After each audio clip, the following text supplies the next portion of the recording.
working in the spirit of the Golden Empire. This is 17 News at Sunrise. Good morning. Right now at 5, advancements in DNA testing lead to an arrest in a Central Valley woman's brutal rape and murder more than 20 years ago. We'll examine how this new technology could play into some of Kern County's cold cases. A second whistleblower comes forward in the President Trump impeachment inquiry, and this one is said to have something the first did not. We'll explain. They almost lost each other forever. 2 years ago, this Bakersfield couple was at the Route 91 concert in Las Vegas when tragedy struck. But they made it out alive, and now they're saying I do until death do they part. Their fairy tale ending on this Monday, October 7th, 2019. Good to have you with us. I'm Maddie Jansen alongside Alex Fisher as we start out this work week. Yeah, it's going to be a little bit of a warm-up because we've seen some great temperatures lately, but the 90s are going to return today. All right, let's check in with Kevin and look at what we're looking at for this week. And we were in the upper 80s yesterday. 87 was our high. Again, we should be right around 84 this time of year. And yeah, we're going to get closer to 94 today. 59 degrees currently for Bakersfield under a light northeast wind at 3 miles per hour. As we take a look at the hour by hour here, starting out near 60, 83 at noon. And then by 3 o'clock near 90 and a northwest wind at 6. So expect that light breeze throughout the afternoon. We're in the 40s right now in Tehachapi, checking in with 46 and east-southeast wind at 7. As we take a look at the day here, starting out in the upper 40s. So a cool start. You want to grab a jacket. 78 at noon. By 3 o'clock, a northwest wind at 14 and a temperature of 79. We'll talk much more about the rest of the work week forecast in just a few minutes. But first, let's see how the morning commute's going. We're going to send that over to Alex. All right, thanks so much, Kevin. Taking you outside for the first time this morning to the 99 at Airport Drive. And as you can see right there, it's looking pretty good. We do have a couple of things to talk about as we start off this new work week. And the first one's going to be on Wheeler Ridge Road. It looks like CHP is providing traffic control in that area, and we'll keep you updated on that as soon as CHP updates us with more information. Also, there's a crash being reported on the northbound lanes of the 99 just south of the 166. No injuries reported here, but again, CHP is still on scene, so it looks like there could be some barbed wire fence damage near the road, so they're going to be fixing that. So that could be a little bit of an issue for you as they continue to fix that. Other than that, it's all looking pretty good to start off your Monday morning. We'll have another check coming up in about 15 minutes. Justice, which seems hopeless in many unsolved murders, may be a little closer to reality for the families and some cold case victims. Advancements in DNA testing have broken some of the coldest cases in the valley, with one of them raising the question, could unsolved Kern cases be next? After a Visalia man was arrested last week for the 1996 rape and murder of a Fresno State student, we investigate what these improvements could mean for unsolved cold cases here. 17's Vanessa Dillon has more. 23 years ago, Debbie Dorian was brutally murdered in her apartment in Fresno. The gruesome images of her unsolved death haunting her loved ones for decades. It seemed the case would never be solved. That is until last Wednesday when Fresno police announced they connected 52-year-old Nikki Dwayne Stain to the cold case. A victorious close to a tragic loss, all thanks to new DNA technology. These improvements could bring justice for the numerous victims who were silenced too soon by cold-blooded murderers. I wish I'd been there. I wish I could have protected her. 23 years ago, the unimaginable happened. Every parent's living nightmare becomes reality for the mother of a Fresno State College student. And I can't imagine as a father going into an apartment and finding my daughter who had been bound and gagged and raped and murdered. In August of 1996, Debbie Dorian's father found her body inside her Fresno apartment. Her brutal killing unsolved for decades until last week. We do have a DNA match based on genetic genealogy. 52-year-old Nikki Dwayne Stain was named the primary suspect in Dorian's murder after a breakthrough in DNA matching technology. A breakthrough not unlike some we've seen in Kern County in recent years. Dawn Coons was found inside her bathtub, lifeless, nude, sexually posed, bloodied, bruised, and bound. The killing of Don Coons was one of the coldest cases ever solved in Bakersfield. And the 1978 Bakersfield killing and the Fresno State murder have one thing in common: a revolutionized approach to DNA matching technology and a tenacious cold case unit. In Bakersfield, the team is made up of BPD homicide detectives and a committed forensics team. Processes are in place to make sure that any new database that is available, any new process that is available, is being looked at, being researched, and being considered. Last year, we brought you the news of a new approach in BPD's attempt to solve cold cases in Bakersfield. BPD's cold case unit was created in January of 2017. Its purpose? To bring justice to the numerous victims who share stories similar to Coons and Dorian's. If something's been missed, what has not been done, what needs to be done, what can be redone. Improvements to DNA matching technology and a unit focused on solving these cases could mean hope for the loved ones of victims who were taken from them too soon. There's an opportunity that maybe that even that evidence has been submitted 2, 3, or 4 times. This might be the one time with the advancement of technology that we break the case. Fresno police also connected Stain to 4 sexual assaults in the Visalia area that occurred from 1999 to 2002. With recent improvements in DNA matching technology, authorities said they also compared the Dorian investigation with the Golden State Killer case, but DNA sampling led them to Stain. And in another cold case, Bakersfield police are asking the public's help in finding a person connected to a 1976 homicide. Mark Revenaugh was fatally shot while working at the 7-Eleven you see pictured here at 2331 Chester Lane. Police say they believe a woman by the name of Barbara Morris, who is believed to be in her 60s today, may have information about the murder. The BPD cold case unit is hoping to speak to her about the case. Anyone with information or know her whereabouts is asked to call the police department at 327-7111. In the newsroom, Vanessa Dillon, 17 News. The Tehachapi mother claiming self-defense after shooting her ex-husband is set to appear before a judge again today. Police say Wendy Howard shot and killed Kelly Pitts in June. Court documents reveal it happened after Howard reported Pitts to police for allegedly molesting their 16-year-old daughter. During an argument, Howard claims she felt threatened and shot him. Howard posted bail last month and has been spending time with her family since. She's due back in court for a second arraignment now that a judge has ordered her to stand trial. New this morning, U.S.-backed Kurdish-led forces in Syria say American troops have begun withdrawing from areas along Turkey's border. This comes hours after the White House said U.S. forces in northeastern Syria will move aside and clear the way for an expected Turkish assault, essentially abandoning Kurdish fighters who fought alongside American forces in the years-long battle to defeat ISIS. The Syrian Democratic Forces say the move comes as Turkey is preparing to attack Kurdish-held areas in northeast Syria. Just a few minutes ago, the president posted a series of tweets about U.S. troops leaving Syria. They read in part, quote, "The United States was supposed to be in Syria for 30 days. That was many years ago. We stayed and got deeper and deeper into battle with no aim in sight. When I arrived in Washington, ISIS was running rampant in the area. We quickly defeated 100% of the ISIS caliphate. It is time for us to get out of these ridiculous, endless wars, many of them tribal, and bring our soldiers home."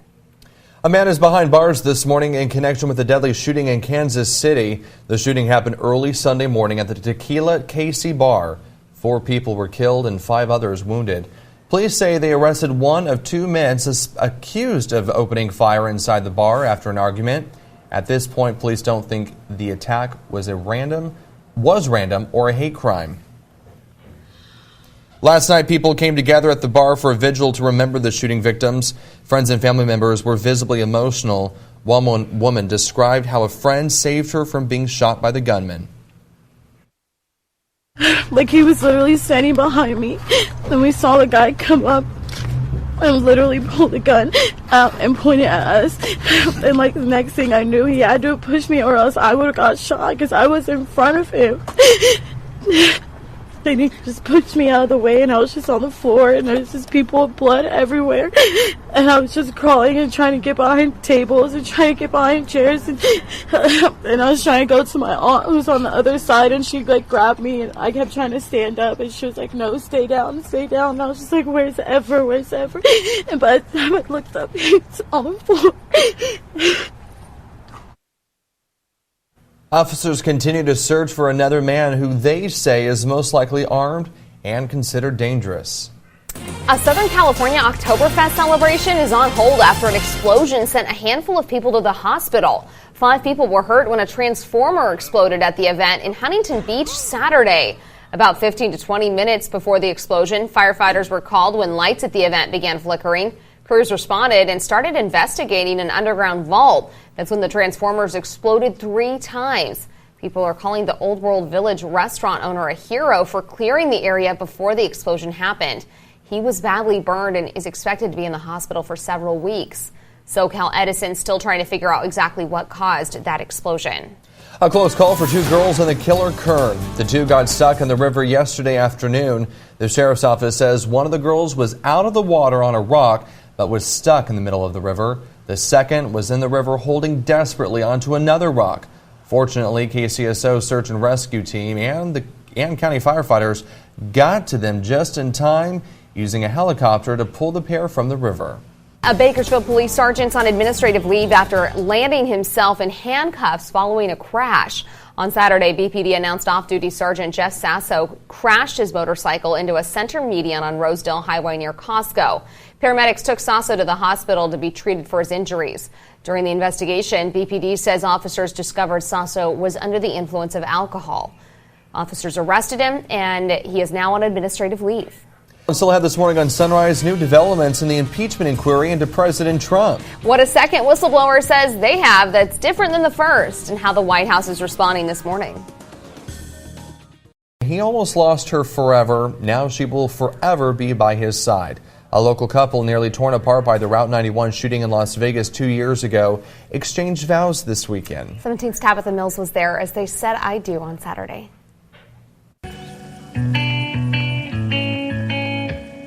Happiness that started with tragedy. A lot of people didn't make it out of there, so we're gonna live for them.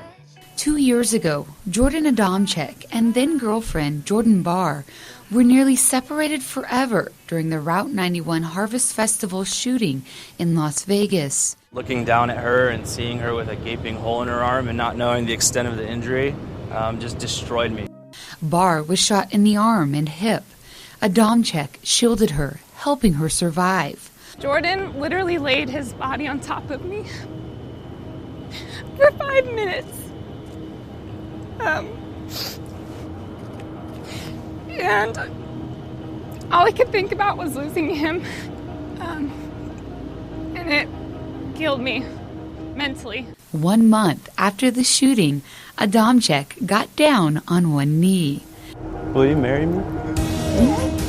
As you might have guessed, she said yes, which led to... I promise to love you without reservation, comfort you, encourage you, laugh with you, grow with you, and cherish you for as long as we both shall live. It was a beautiful and emotional ceremony. I promise to live each day with love and to never take the days we have together or this beautiful life we share for granted, because the promise of tomorrow is never guaranteed. And lastly, I promise to love all forms of you. On the good days and the challenging days, I promise to love you with patience and kindness, and to love you even more each day we grow older with every wrinkle and gray hair. I know our looks will fade and our bodies will grow tired with age, but I promise to never take for granted your contagious smile, and when I see it, I will always know I'm home. 2 hearts, nearly separated forever, joined together as one. I love you, Jordan, my husband, best friend and teammate, and I promise that I'm yours and I will forever be.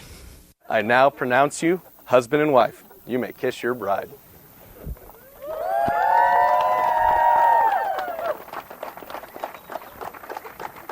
Ladies and gentlemen, I present to you Mr. and Mrs. Adamczyk.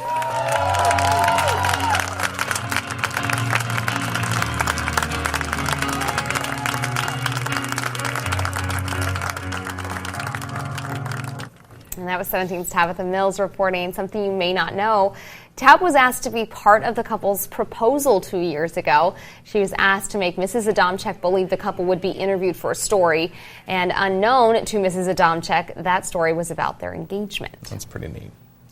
And the Fairy Godmother Foundation helped the Adamczyks plan their dream wedding. Although the nonprofit took the lead in creating this beautiful event, Fairy Godmother Foundation board member Becca Montoya says it was really the community who made this happen for these deserving newlyweds.